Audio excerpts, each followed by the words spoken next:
السلام عليكم ورحمة الله وبركاته. بسم الله والصلاة والسلام على رسول الله. We are continuing our Khatirah, the weekly Khatirah about the companions of the Prophet sallallahu alaihi wasallam, and we reached out to Mus'ab ibn Umayr radiyallahu anhu, and we talked about his early life before Islam and how he was a rich person and living a luxurious life. And today we are talking about his confrontation with his mother.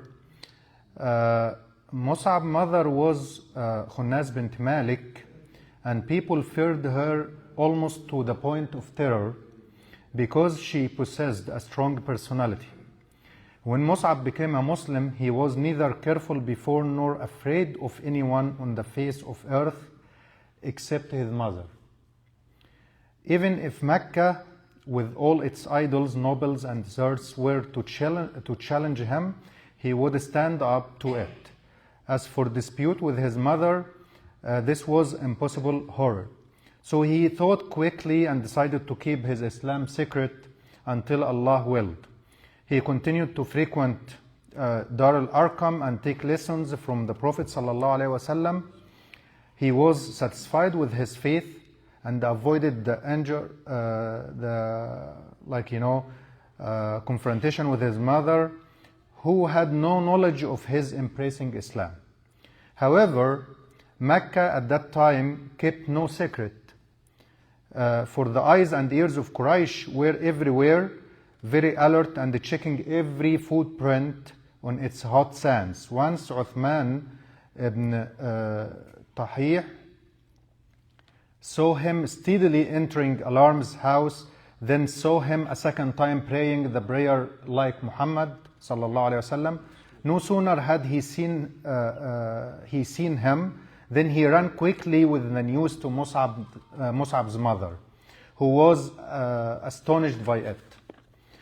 Mus'ab stood before his mother, the people and the nobles of Mecca who assembled around him, telling them that irrefutable truth and reciting Quran with which the Prophet ﷺ cleansed their hearts and filled them with honor, wisdom, justice, and piety.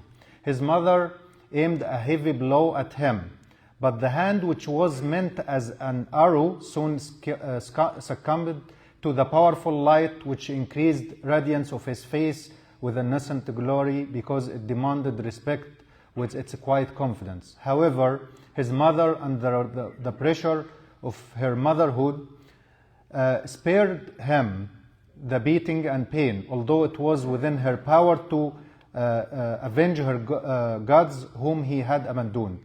Instead, she took him to around a corner of her house and shut him in it. She put shackles on him and imprisoned him there until he heard the news of the migration of some of the believers to Abyssinia. He thought to himself and was able to escape from the guards and escape to Abyssinia. He went to Abyssinia 2 times. The first time stayed with his fellow immigrants and then returned with them to Mecca. He also migrated to second time with the companion whom the Prophet ﷺ advised to immigrate, and they obeyed. But whether Mus'ab was in Abyssinia or Mecca, the experience of his face proclaimed itself in all places and at all times. So it's pretty interesting story. Mus'ab became confident that his life had become good enough to be offered as a sacrifice to the supreme originator and the great creator. He went out one day to some Muslims while they were sitting around the Prophet ﷺ. And no sooner did they see him than they lowered their heads and shed some tears, because they saw him wearing worn out garments.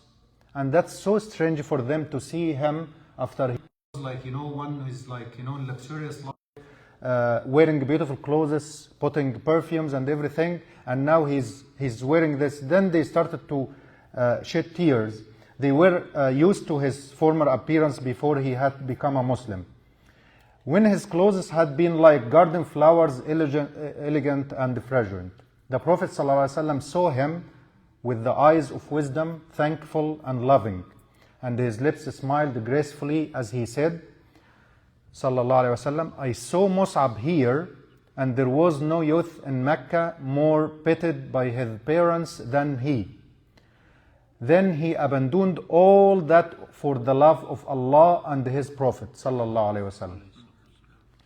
His mother had withheld from him all the luxury and had been overwhelmed by when she couldn't return him to her religion. She refused to let anyone who had abandoned their gods eat of her food, even if he was her son.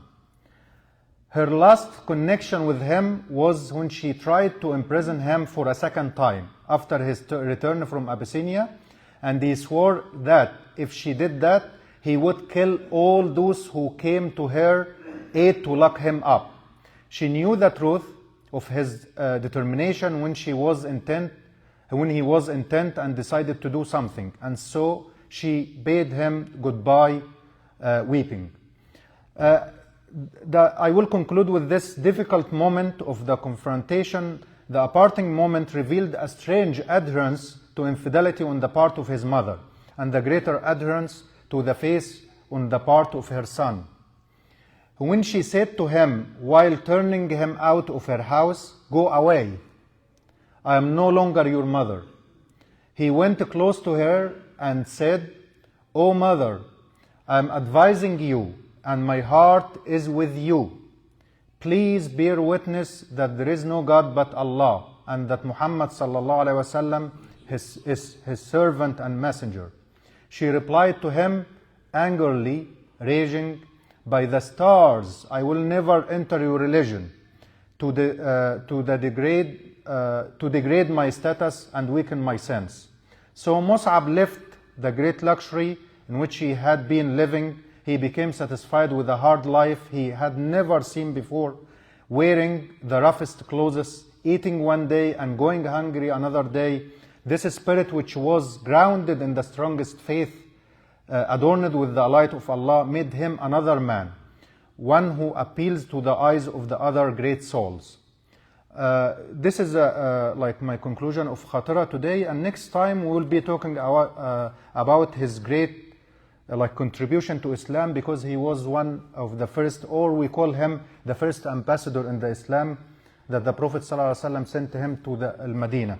I just wanted to take home message from today's story with his mother, that even with this confrontation, Allah commanded us in the Quran that even وَإِن جَاهَدَاكَ عَلَى أَن تُشْرِكْ مَا لَيْسَ لَكَ بِهِ عِلْمٌ تشرك بي ما ليس علم فلا تطعهما وصاحبهما في الدنيا معروفا. Means that even if they are disbeliever and asked you to disbelieve in Allah, don't be like, I wouldn't say harsh, there is a lot of discussion about this, but at least صاحبهما في الدنيا معروف, accompany them with good deeds. So that's the take home message from today. Don't be too harsh on them, just do whatever Allah ordered us to do. Wassalamu alaikum wa rahmatullahi wa barakatuh.